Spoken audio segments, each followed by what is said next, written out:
Hello दोस्तों, स्वागत है आपका गुरुजी स्टडी सेंटर में। शुरू करते हैं सीटेट 2023 प्रैक्टिस सेट। पहला प्रैक्टिस सेट है, ये है बाल विकास एवं शिक्षण। प्रैक्टिस सेट हमारा पहला है। दोस्तों, ये एक टारगेट बैच है। जो हमारा टारगेट है सीटेट 2023 क्लियर करना। दोस्तों, उम्मीद करते हैं आप लोग अच्छे होंगे तथा आपकी तैयारी भी अच्छे से चल रही होगी। तो दोस्तों, अब बिना देर किए चलते हैं अपने क्लास की तरफ। दोस्तों, यह क्लास बिल्कुल फ्री है और हमारी सभी क्लास फ्री ही रहेगी। दोस्तों, बस आप लोग अपना सहयोग देते रहिए और जो अपने दोस्तों को यह वीडियो शेयर कीजिए जिससे कि उनको भी मदद मिल सके। दोस्तों, चलते हैं, शुरू करते हैं सीटेट 2023 प्रैक्टिस सेट फर्स्ट, बाल विकास एवं शिक्षण। इसमें पहला क्वेश्चन है, निम्नांकित में से कौन सा समस्या समाधान में बाधक नहीं है।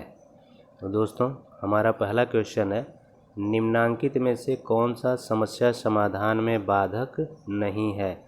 दोस्तों, ध्यान रखिएगा, इसमें ये ध्यान देने की बात होती है। ये ध्यान रखिएगा कि प्रश्न क्या पूछ रहा है। इसमें पूछ रहा है समस्या समाधान में बाधक नहीं है। यही हम लोग गलती करते हैं, नहीं है। निम्नांकित में से कौन सा समस्या समाधान में बाधक नहीं है। हमारा विकल्प ए है सूझ, बी है भग्नाशा, सी है चिंता, डी है नकारात्मक मानसिक वृत्ति। इसमें हमारा उत्तर क्या सही होगा। समस्या समाधान में बाधक नहीं है, ये ध्यान दीजिएगा, नहीं है पूछा है। तो समस्या के समाधान में कौन बाधा उत्पन्न नहीं करता है। सूझ समस्या के समाधान में बाधा उत्पन्न नहीं करती है, बल्कि समस्या के समाधान में सहायक होती है। तो चलते हैं, दूसरा क्वेश्चन है, निम्न में से कौन सा एक संवेग है। दोस्तों, निम्न में से कौन सा एक संवेग है। संवेग विकल्प है हमारा उद्दीपक, बी स्मृति, सी आमोद, डी है ध्यान। दोस्तों, देखिए, इसमें पहला है उद्दीपक, दूसरा है स्मृति, तीसरा है आमोद, चौथा है ध्यान। इसमें कौन सा सही होगा। इसमें सही होगा हमारा आमोद। आमोद एक संवेग है। आमोद एक संवेग है और ये संवेग को मैकडूगल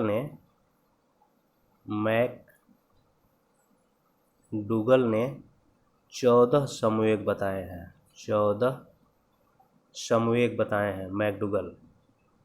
तो चलिए आगे चलते हैं क्वेश्चन नंबर 3 की तरफ। FIACS के साथ मूल रूप से कौन संबंधित है। FIACS के साथ मूल रूप से कौन संबंधित है। विकल्प है हर्बर्ट, लिपिट, फ्लैंडर, मॉरिसन। दोस्तों, इसके लिए सबसे पहले हम इसका फुल फॉर्म जान लेते हैं। इसका पूरा नाम क्या है। F से हो जाएगा फ्लैंडर, F से हो जाएगा फ्लैंडर, I से हो जाएगा इंटरेक्शन, I से हो जाएगा इंटरेक्शन, CITION इंटरेक्शन, और हो जाएगा ए से एनालिसिस, SIS एनालिसिस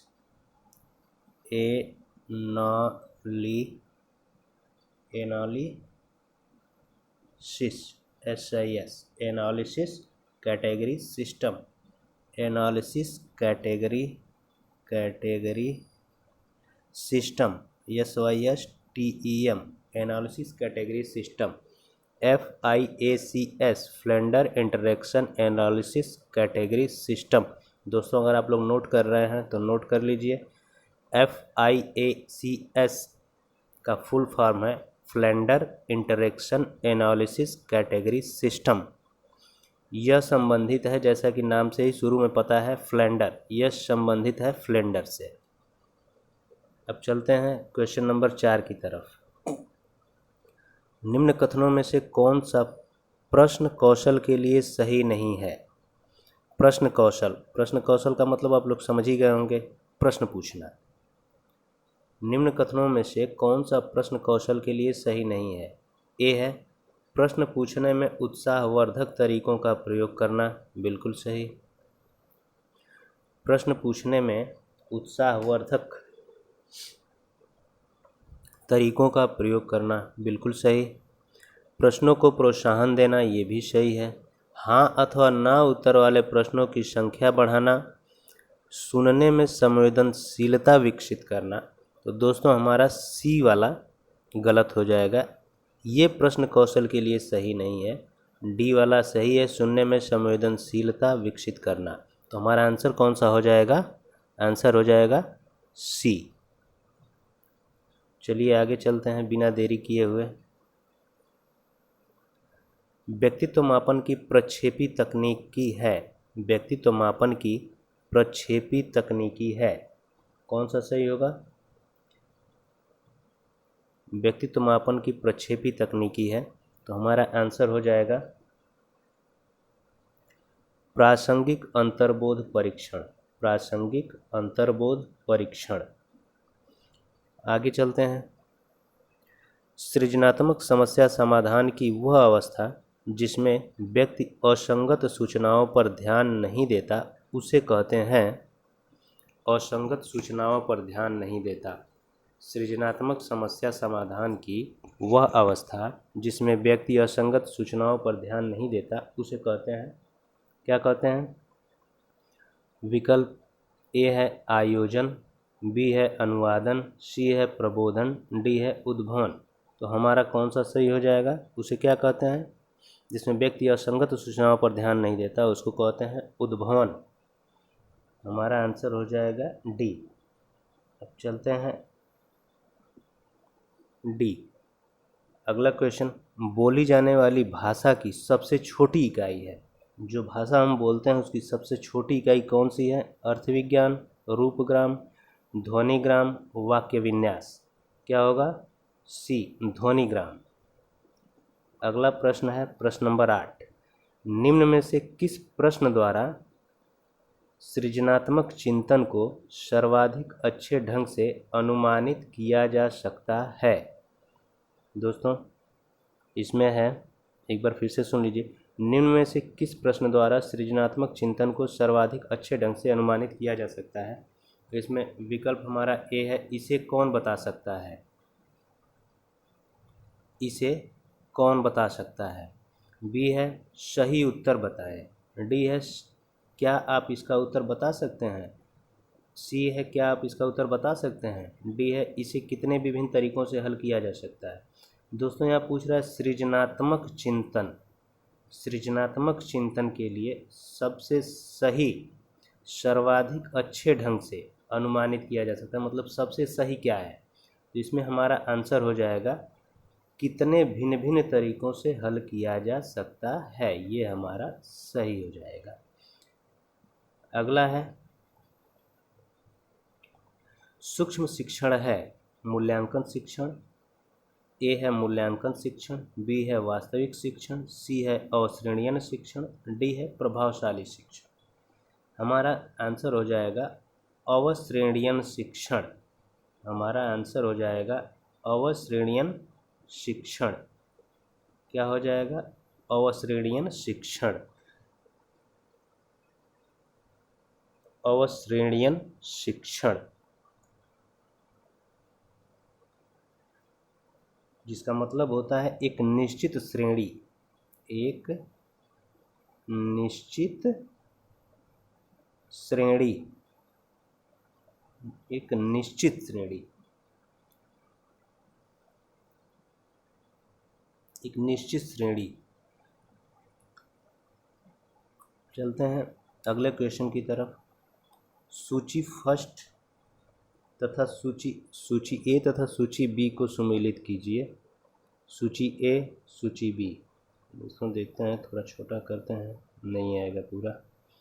चलिए, सूची ए में है हल और बी में है सिद्धांत। तो ए में हल, बी का फर्स्ट है आवश्यकता सिद्धांत। सूची ए में बी है मैकडूगल मूल प्रवृत्ति, फ्रायड मनोविश्लेषण सिद्धांत, मैस्लो प्रणोद अवकलन। और इसमें कौन सा होगा? इसमें दोस्तों देखिए इसमें हो जाएगा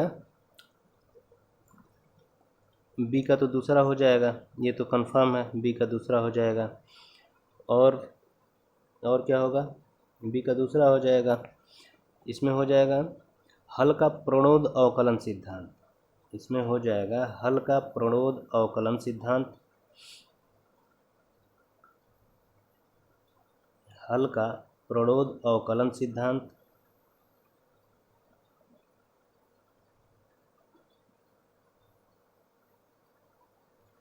मैकडूगल का हो जाएगा मूल प्रवृत्ति, फ्रायड का हो जाएगा मनोविश्लेषण सिद्धांत, और मैस्लो का हो जाएगा आवश्यकता सिद्धांत। तो दोस्तों इसके हिसाब से हमारा कौन सा सही हो जाएगा? बी।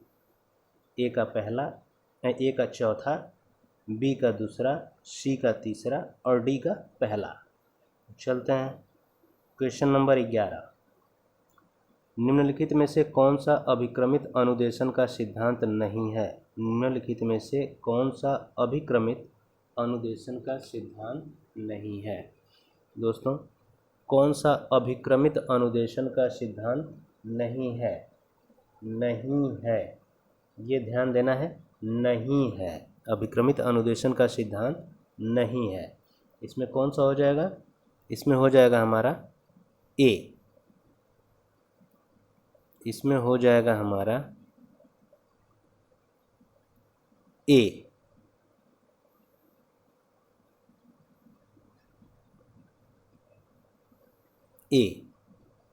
अभ्यास का सिद्धांत, ये अभिक्रमित अनुदेशन का सिद्धांत नहीं है, यह थार्नडाइक के अधिगम के सिद्धांत से संबंधित है। जो अभ्यास का सिद्धांत है ये थार्नडाइक के अधिगम के सिद्धांत से संबंधित है। अब चलते हैं क्वेश्चन नंबर 12। थार्नडाइक के उद्दीपक अनुक्रिया सिद्धांत, जिसको SR के नाम से भी जानते हैं, अनुक्रिया सिद्धांत में सीखने की प्रक्रिया में क्या महत्वपूर्ण नहीं है?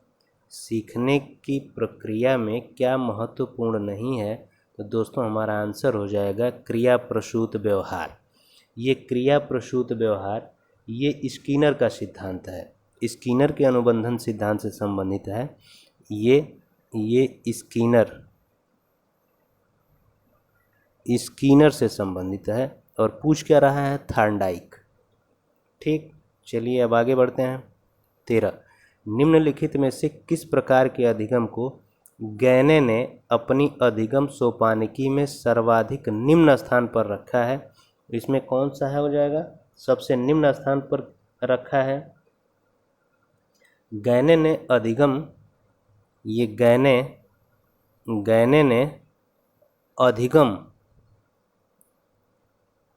ने अधिगम सोपान को 8 भागों में बांटा।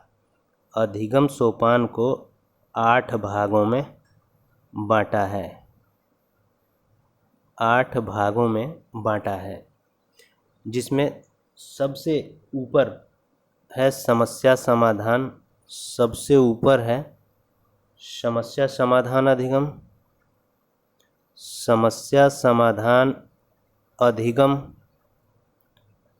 और सबसे नीचे है संकेत अधिगम, सबसे नीचे है संकेत अधिगम।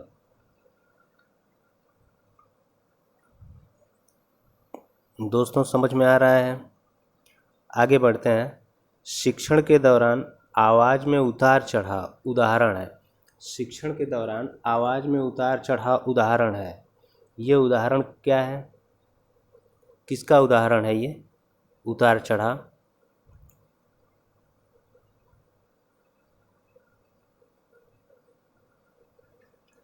उद्दीपन परिवर्तन कौशल, ये है उद्दीपन परिवर्तन कौशल का। शिक्षण के दौरान आवाज में उतार चढ़ाव उदाहरण है उद्दीपन परिवर्तन कौशल का। क्वेश्चन नंबर 15, निम्न में से कौन सा संप्रेषण प्रक्रिया का तत्व नहीं है? संप्रेषण प्रक्रिया का तत्व नहीं है। कौन है जो संप्रेषण प्रक्रिया का तत्व नहीं है?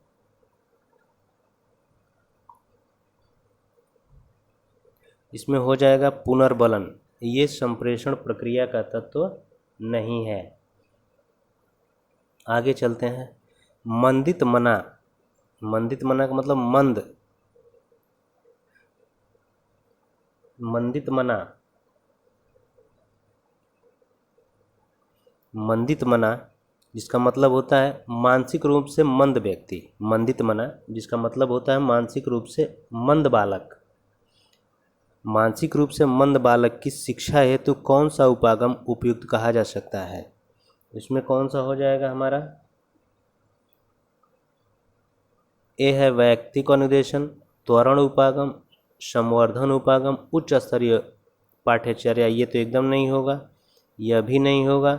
संवर्धन उपागम यह भी नहीं होगा। वैयक्तिक अनुदेशन यही होगा। मानसिक रूप से मंद बालकों के लिए शिक्षा का उपयुक्त उपागम वैयक्तिक अनुदेशन, जिसको व्यक्तिगत रूप से ध्यान देना होता है। अगला है, निम्न में से कौन सा कथन सत्य नहीं है?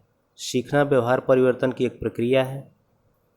सीखना व्यवहार परिवर्तन की एक प्रक्रिया है, एकदम सही। वृद्धि एवं जैविक, वृद्धि एक जैविक प्रक्रिया है। वृद्धि एक जैविक प्रक्रिया है, यह भी सही है। विकास एक मात्रात्मक प्रक्रिया है। शिक्षा एक लक्ष्य उन्मुख प्रक्रिया है, यह भी सही है। हमारा गलत कौन सा हो जाएगा? विकास एक मात्रात्मक प्रक्रिया है, विकास मात्रात्मक प्रक्रिया नहीं है। विकास एक मात्रात्मक प्रक्रिया नहीं है, ये गलत है। इसलिए हमारा आंसर क्या हो जाएगा? सी। सी इज द राइट आंसर। आगे चलते हैं। क्वेश्चन नंबर 18, क्षेत्र विशेष में बालक की विशिष्ट योग्यता तथा विशिष्ट क्षमता को कहते हैं।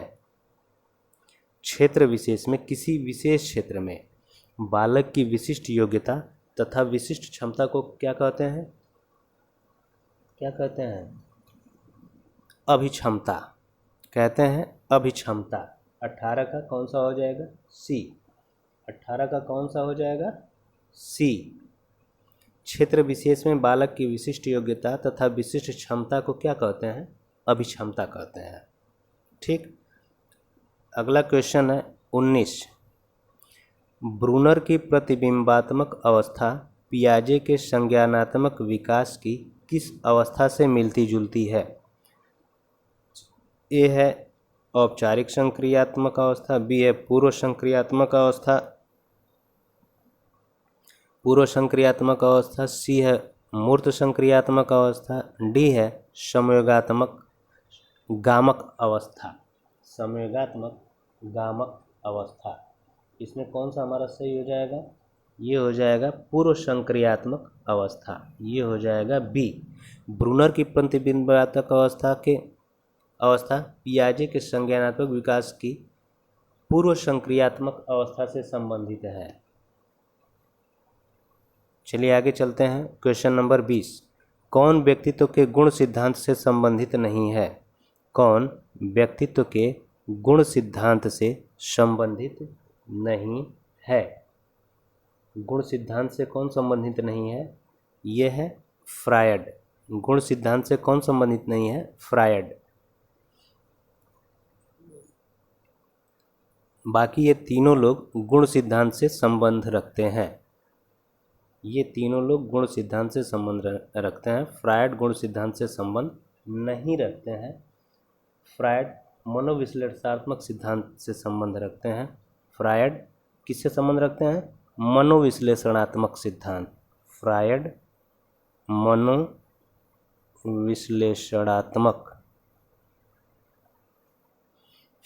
मनोविश्लेषणात्मक सिद्धांत से संबंध रखते हैं। चलिए 21, निम्नलिखित में से कौन सा समूह सृजनात्मकता के तत्वों के संबंध में सही है? सृजनात्मकता के तत्वों के संबंध में सही है। ए है हमारा विकल्प प्रवाह, विविधता, मौलिकता।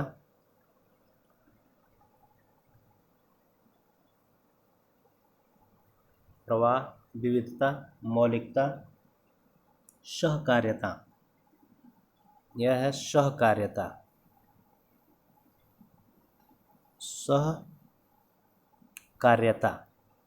बी है प्रवाह, विविधता, मौलिकता और विस्तारण। प्रवाह, विविधता, मौलिकता और विस्तारण। सी है बारंबारता, विविधता, मौलिकता और विस्तारण। डी है प्रवाह, व्यवहार्यता, मौलिकता और विस्तारण। इसमें हमारा आंसर कौन सा सही हो जाएगा? इसमें हो जाएगा समूह सृजनात्मकता के तत्वों के संबंध में सही है प्रवाह, विविधता, मौलिकता और विस्तारण। ये सही है। सृजनात्मकता के तत्व कौन कौन से हैं? प्रवाह, फिर है विविधता, फिर है मौलिकता, फिर है क्या है? विस्तारण। ये सब सृजनात्मक तत्वों के गुण हैं। सृजनात्मकता के तत्व हैं। आगे चलते हैं। Question number 22। एक 4-5 वर्ष के बालक में अपने पिता की अपेक्षा माता के प्रति अत्यधिक प्रेम की भावना विकसित हो जाती है। बालक के व्यवहार में होने वाले इस परिवर्तन को फ्रायड द्वारा क्या नाम दिया गया? ए है पराहम, बी है नार्सिज्म, सी है ओडिपस कॉम्प्लेक्स और डी है इलेक्ट्रा कॉम्प्लेक्स। तो इसमें हमारा आंसर हो जाएगा सी, ओडिपस कॉम्प्लेक्स। इसमें हमारा आंसर हो जाएगा सी, ओडिपस कॉम्प्लेक्स।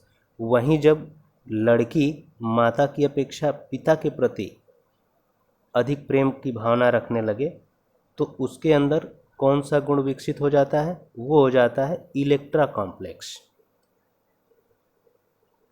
ये नहीं भूलेगा, जब कोई बच्चा अपने पिता की अपेक्षा माता की तरफ अत्यधिक प्रेम की भावना विकसित हो जाए, अपने माता की तरफ आकर्षित होने लगे, तो उसके अंदर कौन सा गुण विकसित हो रहा है, कौन सा व्यवहार विकसित हो रहा है? Oedipus complex. और वहीं जब लड़की माता की अपेक्षा पिता की तरफ ज़्यादा आकर्षित होने लगे तो उसके अंदर इलेक्ट्रा कॉम्प्लेक्स विकसित होने लगता है। ठीक है, चलिए। निम्नलिखित में से कौन सा नियम थार्नडाइक के सीखने के गौण नियमों में शामिल नहीं है? सादृश्यता का नियम यह शामिल है, बहुप्रतिक्रिया का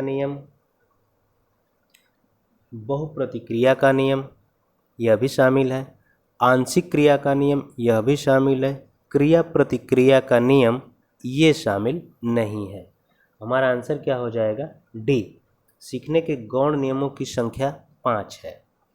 थार्नडाइक के सीखने के गौण नियमों की संख्या, गौण नियम कितने हैं? थार्नडाइक ने गौण नियम कितने बताए? 5 बताए हैं, जिसमें सादृश्यता का नियम, बहुप्रतिक्रिया का नियम, आंशिक क्रिया का नियम और है चौथा है मनोवृत्ति का नियम, और पांचवा है साहचर्यात्मक रूपांतरण का नियम। पांचवा है साहचर्यात्मक रूपांतरण का नियम। ठीक है, चलिए, पूरा लिख नहीं पाए। 24। स्कूटर चलाने वाले व्यक्ति द्वारा कार चलाना सीखते समय उसके पूर्व अनुभवों का सहायक होना किस प्रकार के अधिगम अंतरण का उदाहरण है? तो ये हमारा आंसर हो जाएगा ऊर्ध्व अंतरण। ठीक है, आगे चलते हैं। संप्रेषण संबंधी अक्षमता किसको कहते हैं? यह है डिस्फेसिया, डिस्ग्रेफिया, डिसलेक्सिया और डिस्कैल्कुलिया। इसमें कौन सा हो जाएगा? इसमें हो जाएगा हमारा इसमें कौन सा हो जाएगा? इसमें हो जाएगा हमारा डिस्फेसिया। इसमें हो जाएगा हमारा संप्रेषण संबंधी अक्षमता डिस्फेसिया कहलाती है। डिस्फेसिया दो शब्दों से मिलकर बना है, डिस तथा फासिया। डिस तथा फासिया, जिसमें डिस का अर्थ होता है अक्षमता, डिस का अर्थ होता है अक्षमता तथा फासिया का अर्थ होता है वाक, और वाक का अर्थ होता है बोलना या संप्रेषण। वाक का अर्थ होता है बोलना या संप्रेषण। इस प्रकार डिस्फेसिया संप्रेषण संबंधी अक्षमता को दर्शाती है। अब है क्वेश्चन नंबर 26। इसमें है निम्न में से कौन सी शिक्षण विधि प्रजातांत्रिक नहीं है? निम्न में से कौन सी शिक्षण विधि प्रजातांत्रिक नहीं है? हमारा आंसर हो जाएगा सी, व्याख्यान विधि प्रजातांत्रिक नहीं है। अगला क्वेश्चन है 27। शैक्षिक उद्देश्यों के ब्लूम के वर्गीकरण के भावात्मक पक्ष से निम्न में से कौन सा स्तर संबंधित नहीं है? ये हो जाएगा हमारा ए है व्यवस्थापन, ए है व्यवस्थापन, बी अनुक्रिया, सी आग्रहण, डी ज्ञान। क्वेश्चन एक बार और ध्यान से पढ़ लीजिए। शैक्षिक उद्देश्यों के ब्लूम के वर्गीकरण के भावात्मक पक्ष से निम्न में से कौन सा स्तर संबंधित नहीं है? ब्लूम के भावात्मक पक्ष से कौन सा पक्ष संबंधित नहीं है? तो हमारा आंसर हो जाएगा ज्ञान। हमारा आंसर हो जाएगा ज्ञान।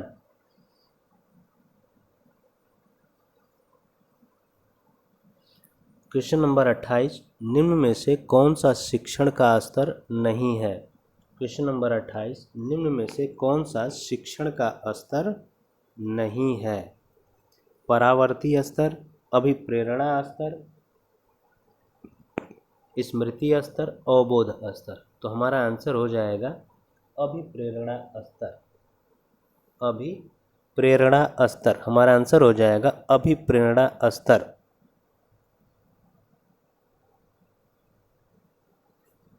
अभिप्रेरणा स्तर।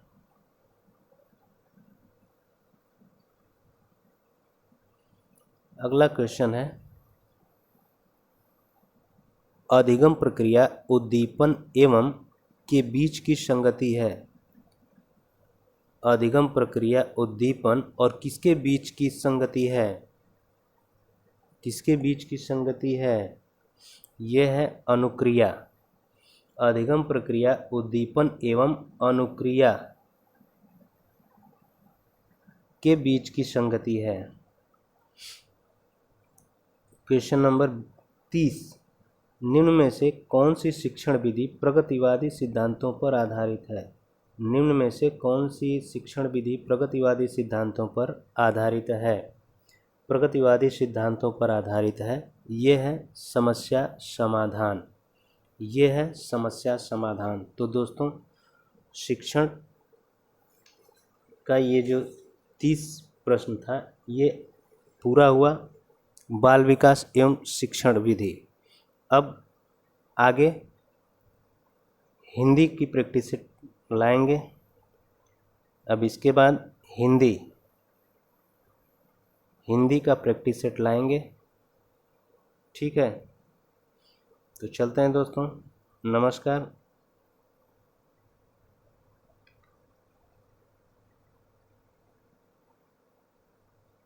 आज यहीं तक।